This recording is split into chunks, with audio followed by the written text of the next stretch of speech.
Hello students, welcome all. I am Gajanan Bhore from Kanya Vidyalay Manirajri, Taluka Tasgaon, District Sangli. Today we are going to learn the story which is on page number 11. The name of the story is Little Girls Wiser Than Old People. The first paragraph. It was an early Easter. In the yards lay snow, and rills ran down the village.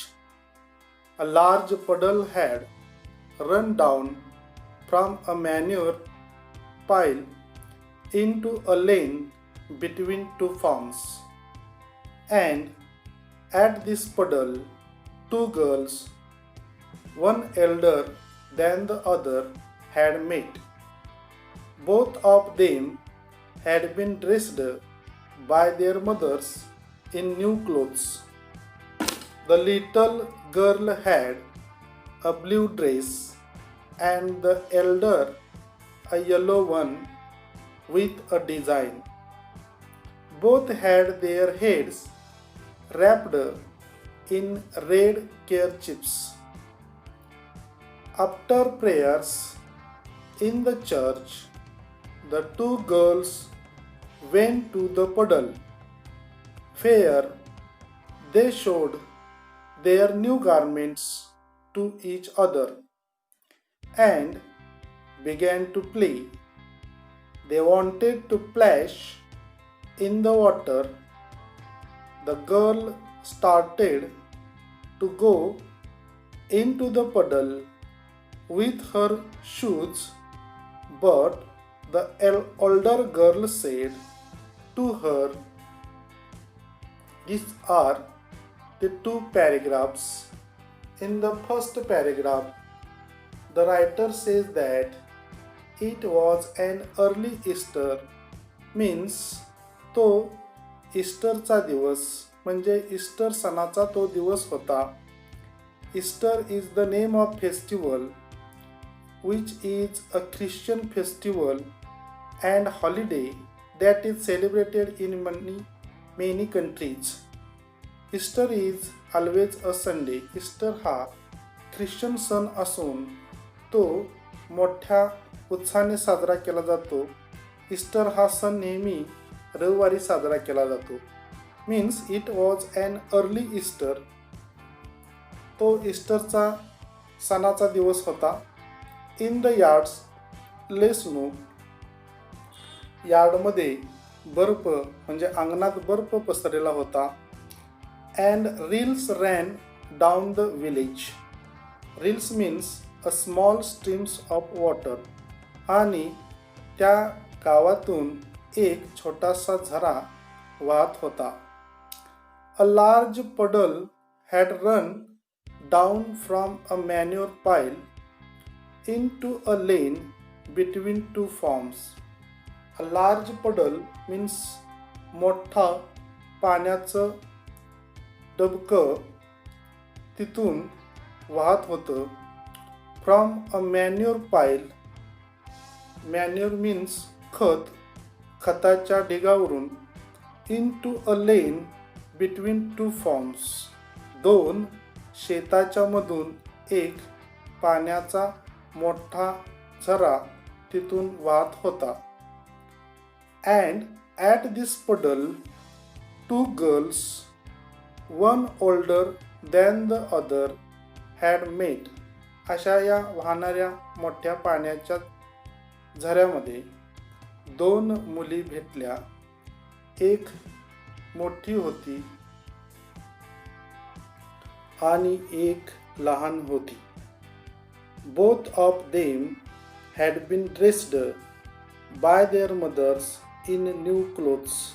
त्या दोघींनाही त्यांच्या आईने नवीन कपडे घातलेले होते. The little girl had a blue dress and the elder a yellow one with a design. लहान मुलीने निळ्या रंगाचा ड्रेस घातला होता आणि मोठ्या मुलीने पिवळ्या रंगाचा नक्षीदार ड्रेस घातलेला होता. Both had their heads wrapped in red kerchiefs. दोघींनीही आपले डोके लाल कपड्याने बांधलेले होते. Wrapped means बांधलेले असणे. After prayers in the church, the two girls went to the puddle, where they showed their new garments to each other and began to play.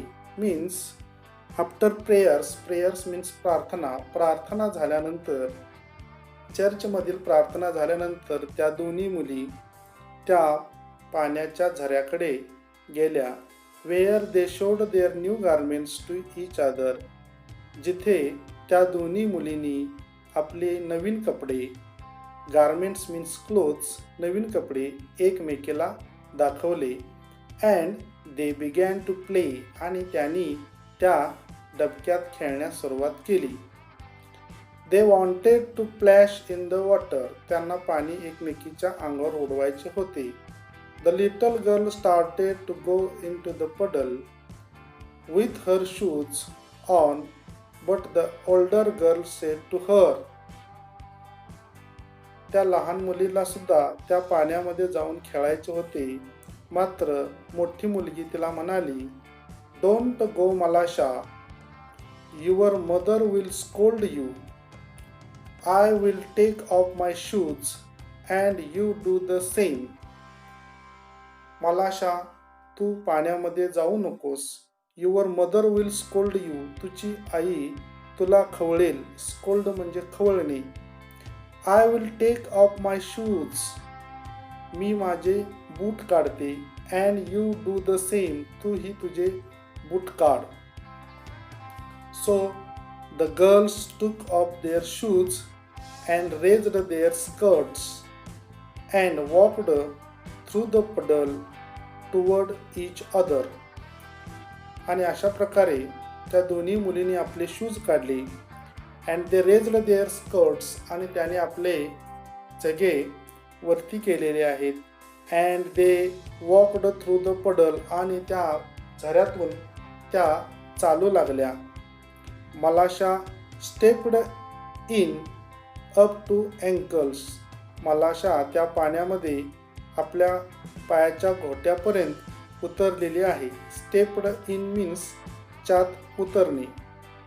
And she said, आणि Malasha म्हणाली, it is deep Akulka, I am afraid.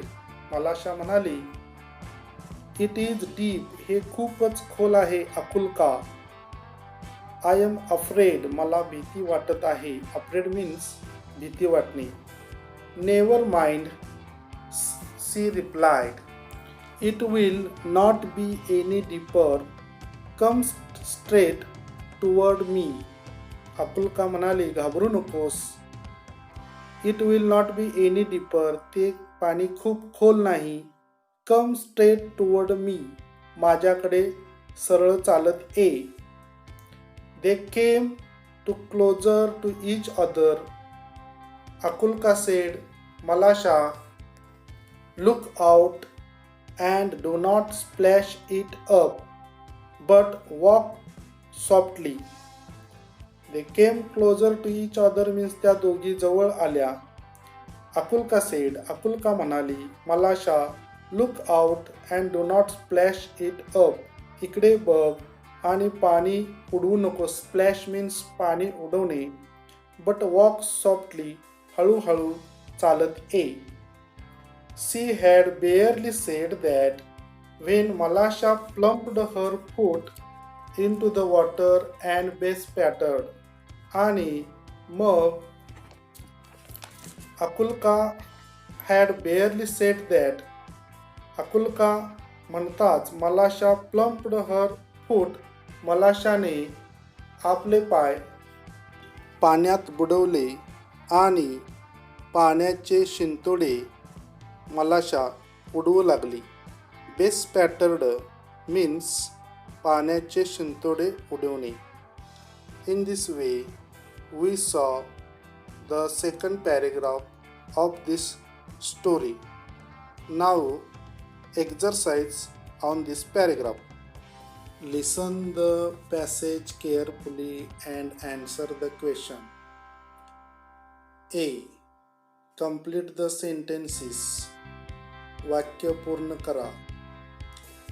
It was an early ...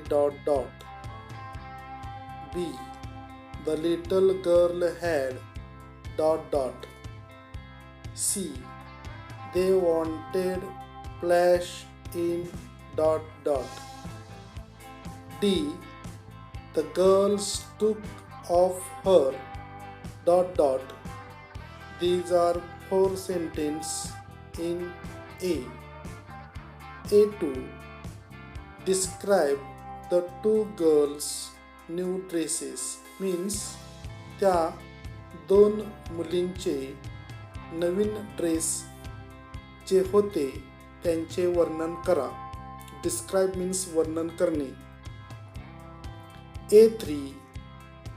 Write past tense of verbs. खालील दिलेल्या क्रियापदांचे पॅसेजवरून भूतकाळी रूप लिहा. A. Dress. B. Wrap. C. Go. and D. Replied. या 4 क्रियापदांची भूतकाळी रूपे पॅरेग्राफमध्ये दिलेली आहेत. ती आपण बघून सोडवायची आहेत. Then there is A4. The question is about grammar. Find out adverbs means ly any 4 from the passage. दिलेल्या या पॅसेजवरून आपल्याला 4 क्रियाविशेषण ज्याला ly प्रत्यय लागतो ते शोधून लिहायचे आहेत. Then there is last question for A5. Write the names of body parts from the passage. Means या पॅसेजमध्ये शरीराच्या संबंधित भाग त्यांचे इंग्लिश नाव या पॅरेग्राफमध्ये आलेले आहेत. The names of body parts हे आपल्याला या पॅरेग्राफवरून लिहायचे आहे. In this way we should solve this exercise. Thank you very much.